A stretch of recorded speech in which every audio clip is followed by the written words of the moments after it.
আসসালামু আলাইকুম। আজকে সহজভাবে ঘরে থাকা উপকরণ দিয়েই চিকেন ফ্রাই করে তৈরি করে দেখাবো। এখানে চিকেন নিয়েছি, এরপর হচ্ছে আমি সব পাউডারগুলো নিয়েছি, মরিচের গুঁড়ো, ধনিয়ার গুঁড়ো, তারপরে হচ্ছে জিরার গুঁড়ো, গরম মশলার গুঁড়ো, লবণ, আর হচ্ছে চাউলের গুঁড়ো নিয়েছি, ময়দা নিয়েছি। আর এই যে আমি কুট করে নিচ্ছি। কুট করার জন্য এখানে আমি কিছু মশলাপাতি দিয়ে আমি সুন্দর করে মাখিয়ে নিয়েছি, লবণ দিয়েছি। এরপর আমি একটু মেখে নিচ্ছি। তো এটাকে আমি আবারও পানিতে ভেজাবো। এটা 2 থেকে 3 বার করতে হবে। আর এরকম করে খাওয়ালে বাচ্চারা খুবই পছন্দ করবে। আপনারা যদি ট্রাই করেন অবশ্যই বুঝতে পারবেন। আমি কিন্তু এইভাবে ঘরে তৈরি করে রাখি, আর বাচ্চারা খুবই পছন্দ করে খায়, বাইরে থেকে আর কিনতে হয় না। তো চিকেনটা দেখতে পাচ্ছেন কতটা কুট করে নিয়েছি, একটু দেখে বুঝে নিতে হবে। আমার কিন্তু কুট করা হয়ে গিয়েছে। এভাবে কিন্তু আমি ফ্রিজেও রেখে দিতে পারি, যখন ইচ্ছে তখন বাচ্চাদেরকে দিতে পারি।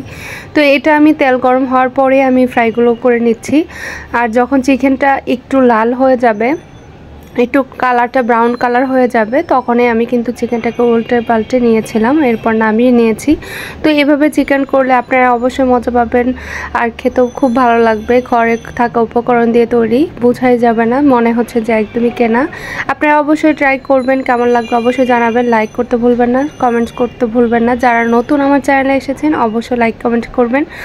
আসসালামু আলাইকুম, সবাই ভালো থাকবেন, সুস্থ থাকবেন। এখানে শেষ করছি। আর এই তো আমি কিন্তু নিয়ে নিয়েছি একটু সাজানোর জন্য ধনেপাতা। আর এরপর একটু খেয়ে দেখবো, বাচ্চাদেরকেও ডেকে নিচ্ছি, বাচ্চারা খাবে। তো সবাই মিলেই খাবো ইনশাল্লাহ। এই তো একটু ট্রাই করছিলাম, অনেক বেশি মজার হয়েছিল, খুরমুড়ে হয়েছিল, ভালো লাগলো।